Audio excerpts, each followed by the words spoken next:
ಪರವಶನಾದನು ಅರಿಯುವ ಮುನ್ನವೇ ಅಧ್ಯಾಯ 20 ತನ್ನ ಅಪ್ಪನ ನಿರ್ಧಾರ ಕೇಳಿ ಆಯುಧ್ಗೆ ತಲೆಕೆಟ್ಟು ಹೋದಂತಾಗಿತ್ತು.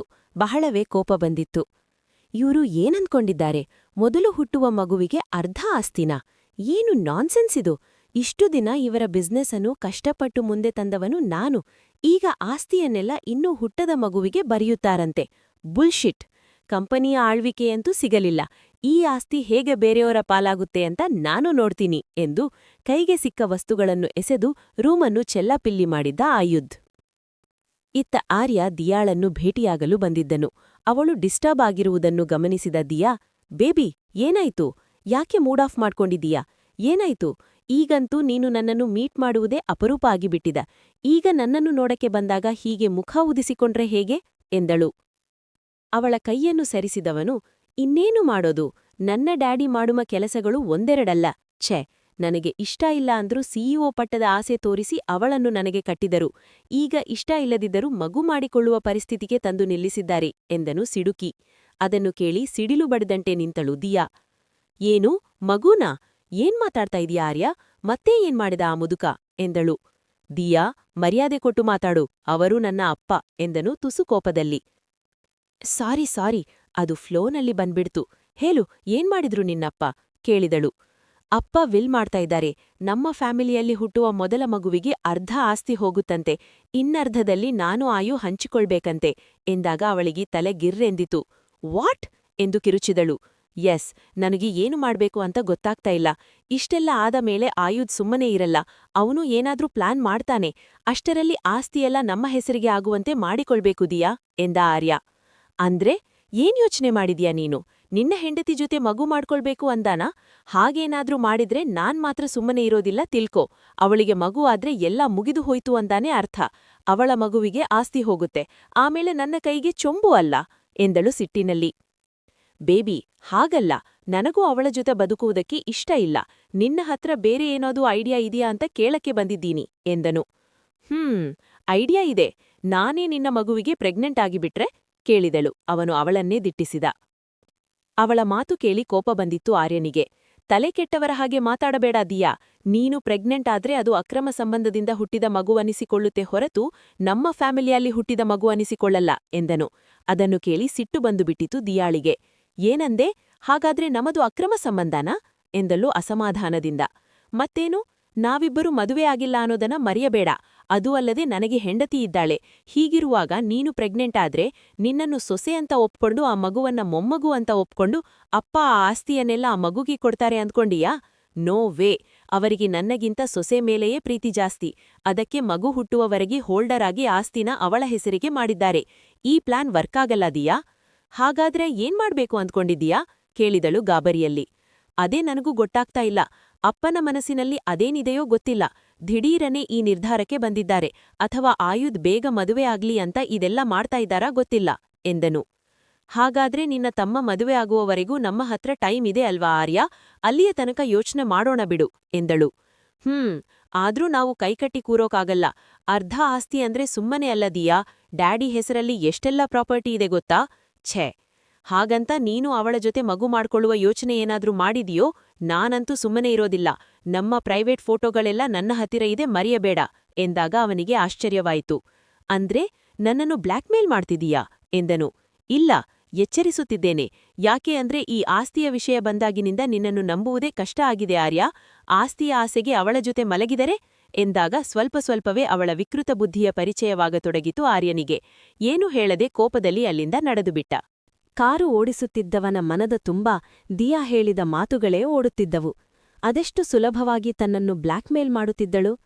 ಅವಳು ನಿಜವಾಗಿಯೂ ನನ್ನನ್ನು ಪ್ರೀತಿಸಿದ್ದಾ ಅಥವಾ ನನ್ನ ಆಸ್ತಿಯನ್ನ ಎಂದು ಗೊಂದಲ ಶುರುವಾಯಿತು ಹುಡುಗನಿಗೆ.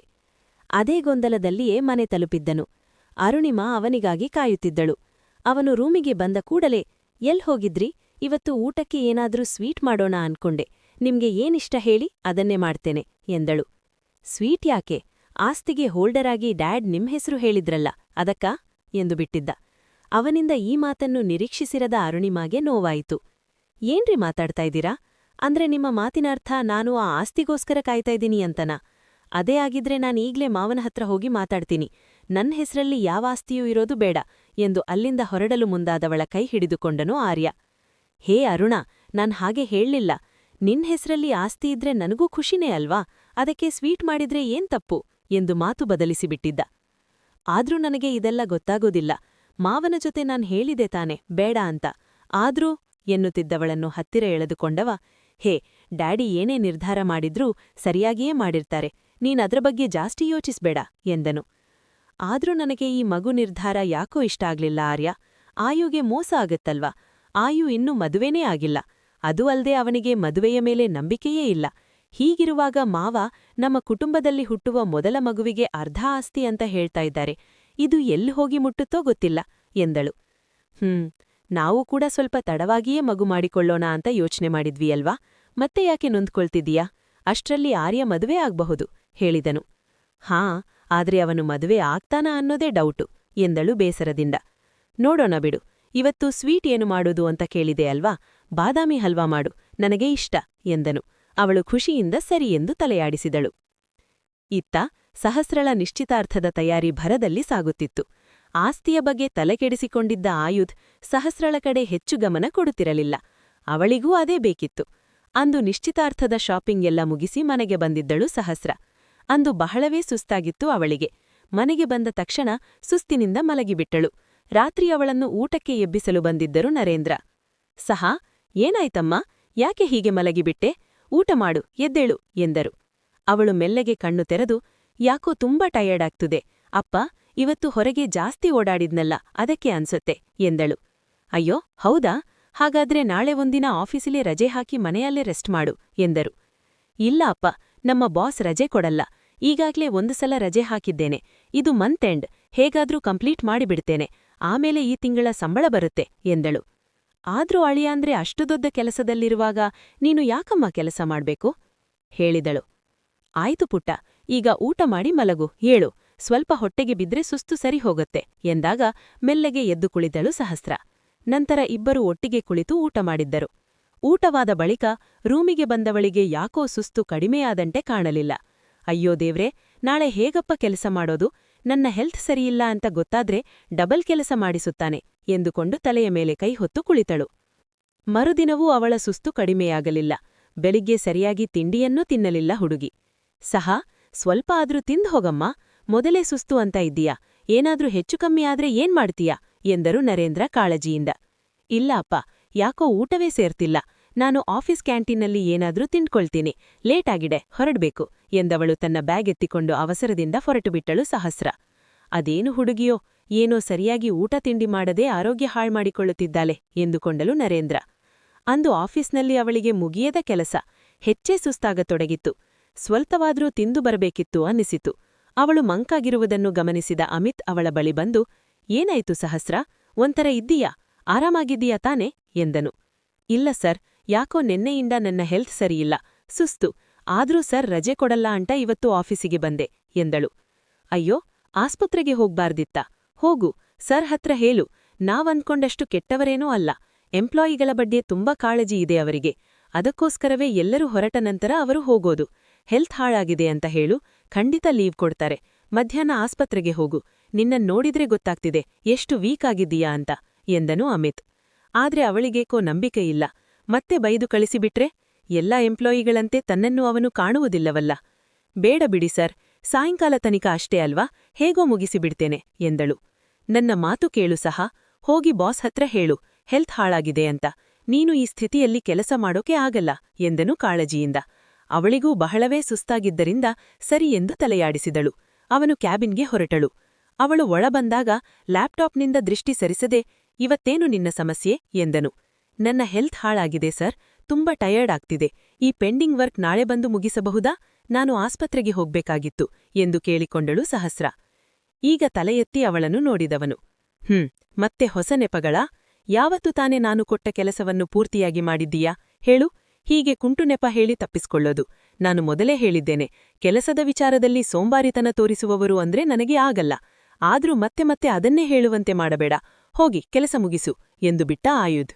ಅವಳೆ ಕೆಲಸದಿಂದ ತಪ್ಪಿಸಿಕೊಳ್ಳಲು ಸುಳ್ಳು ಹೇಳುತ್ತಿದ್ದಾಳೆ ಎಂದು ಭಾವಿಸಿದ್ದನು ಹುಡುಗ. ಸರ್, ನಿಜವಾಗ್ಲೂ ತುಂಬಾ ಟಯರ್ಡ್ ಆಗ್ತಿದೆ. ಇವತ್ತೊಂದು ದಿನ ಹಾಫ್ ಡೇ ಲೀವ್ ಕೊಡಿ ಎಂದಳು. ಒಂದು ಸಲ ಹೇಳಿದ್ರೆ ನಿನಗೆ ಅರ್ಥ ಆಗಲ್ವಾ ಅಥವಾ ಕನ್ನಡ ಬರಲ್ವಾ? ಸುಮ್ಮನೆ ನನ್ನ ಟೈಮ್ ವೇಸ್ಟ್ ಮಾಡ್ಬೇಡ ಸಹಸ್ರ. ಈಗಾಗ್ಲೇ 1 ದಿನ ರಜೆ ತಗೊಂಡಿದ್ದೀಯಾ? ಹೋಗಿ ಕೆಲಸ ಮುಗಿಸು, ಕೊನೆಯ ಮಾತೆಂಬಂತೆ ಹೇಳಿಬಿಟ್ಟ ಆಯುಧ್. ಮತ್ತೆ ಹೇಳಿದ್ರೆ ಪ್ರಯೋಜನವಿಲ್ಲವೆಂದು ಅರ್ಥವಾದ ಬಳಿಕ ಮೆಲ್ಲಗೆ ಅಲ್ಲಿಂದ ಸರಿದು ಹೋದಳು. 2 ನಿಮಿಷ ಕಳೆದಿರಬಹುದು ಅಷ್ಟೇ. ಹೊರಗಿನಿಂದ ಏನೋ ಸದ್ದಾಯಿತು. ತಕ್ಷಣ ಬಂದು ನೋಡಿದನು ಆಯುಧ್.